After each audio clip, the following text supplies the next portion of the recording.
Good afternoon, I'm Beatriz Domingues. And I'm Alex Yildirakis. Here are your headlines at 4 o'clock. 1 week after the disappearance of pensioner Gerald Pragnell, police returned to the murder scene to ask the public for help. As another supermarket comes to Southampton, we ask what effect it will have on our local farmers. And Saints sack Vice Chairman Les Reed. So what's next for the struggling Premier League side?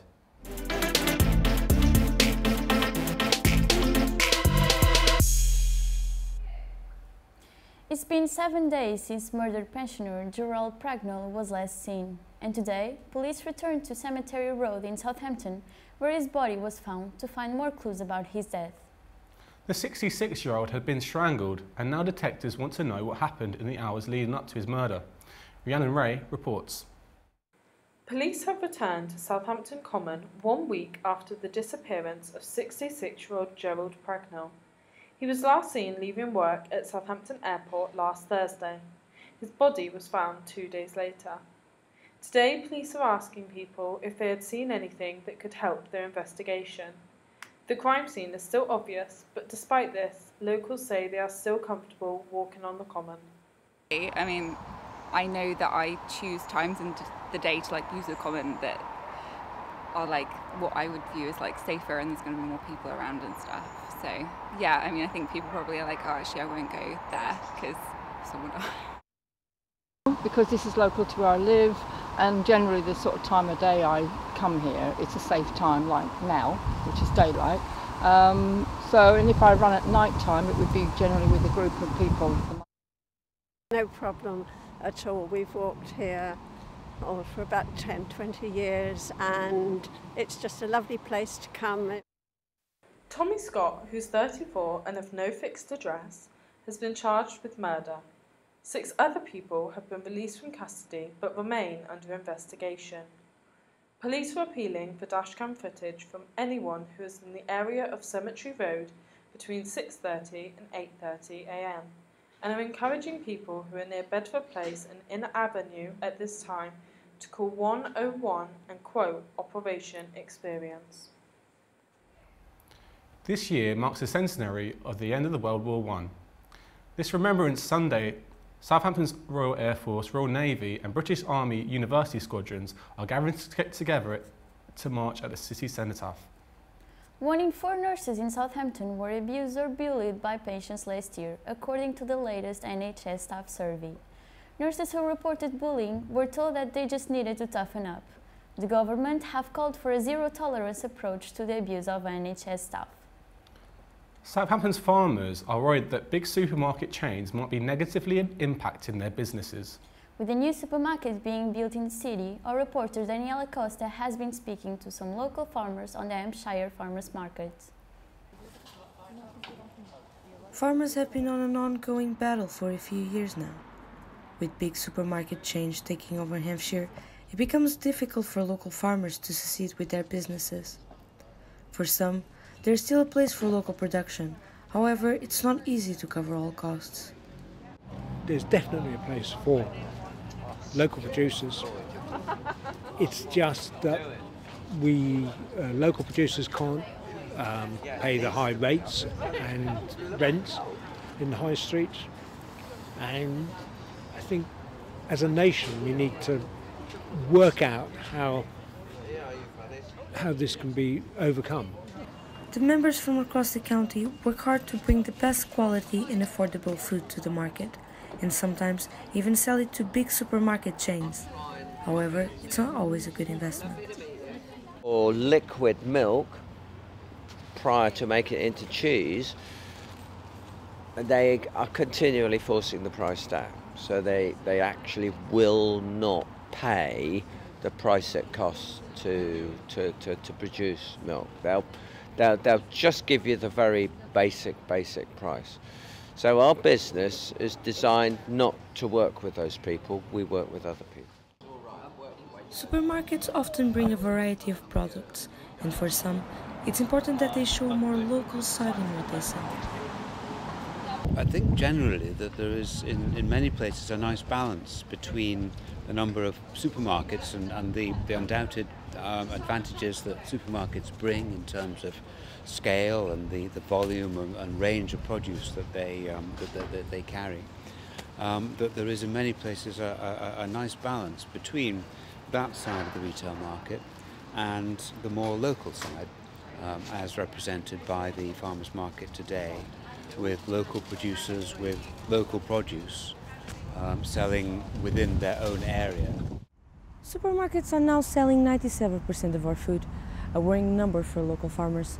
If this issue keeps on going, it's safe to say farmers will need to start re-evaluating their business strategy to face the big change. I'm Daniela Corsa, reporting for Solent News. And Daniela joins us in the studio now. We heard there about farmers struggling for milk prices, but how does this work and who pays who? Well, supermarket chains like Sainsbury, Tesco and Waitrose, they all have farmers to supply them directly. But only about 10% of our farmers are lucky enough to be in this position. Other supermarkets who decide to be supplied by second parties, like milk processor companies, who are paying lower prices to farmers, claim that this is not really a problem. And this is extremely serious. I mean, it seems that either way, farmers will never win. And how are farmers affected? As a farmer, you may not sell your milk to a supermarket, but whoever you do supply has to compete with them. That pushes your prices lower. Currently, the cost of producing milk exceeds the amount that farmers receive for it. And supermarkets still refuse to increase their prices.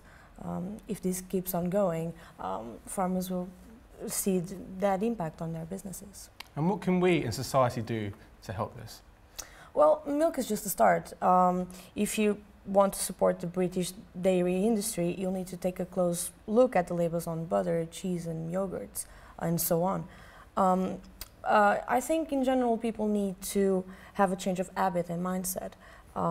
Customers need to say to themselves, well, this weekend we're going to the farmer's market, and instead of going to the supermarket, which it doesn't happen.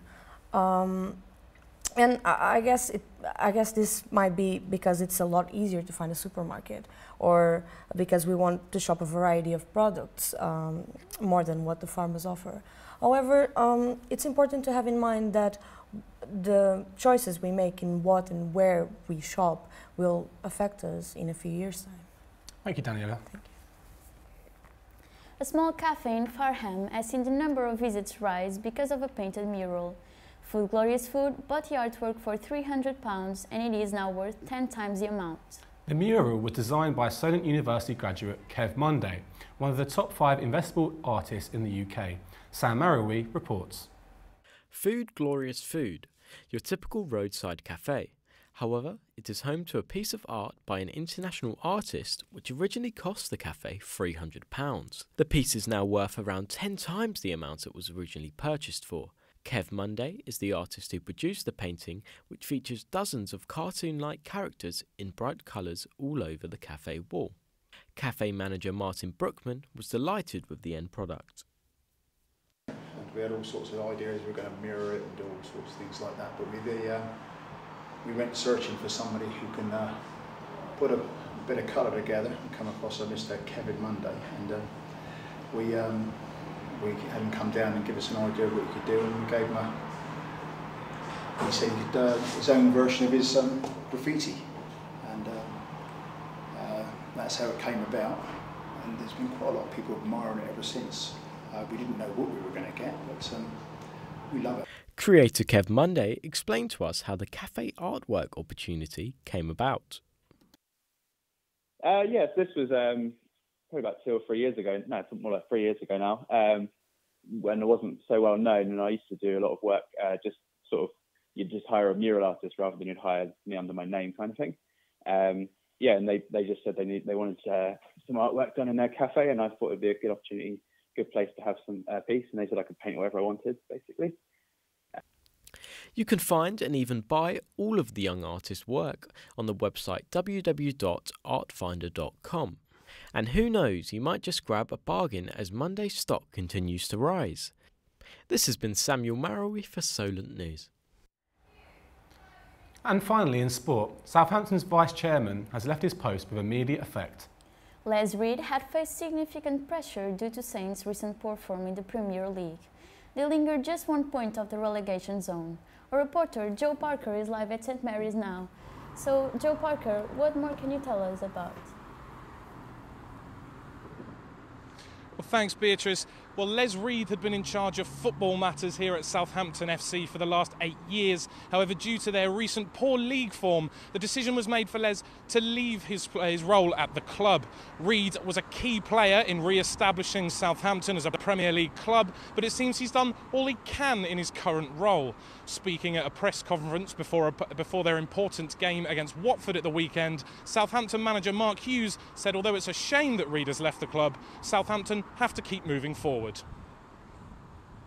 A real shame for Les because he's done a fantastic job here during his time at the club and been able to establish this club as a fine Premier League club, and he'll walk away from the club with his head held high, I'm sure, because he's done a fantastic job here.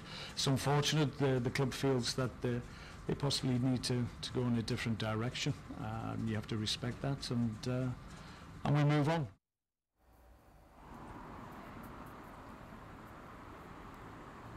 So, Joe, what next for the club?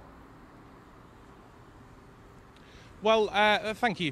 Well, Southampton will be looking for someone to fill the vacant position in the near future. However, they said they won't be rushed into making any decision. One thing is for sure, though, they need to start winning games. Back to you. Thank you, Joe. And that's all from us today. You can find us all our stories and more online. Head to solentjournalism.co.uk. Have a great evening. Bye.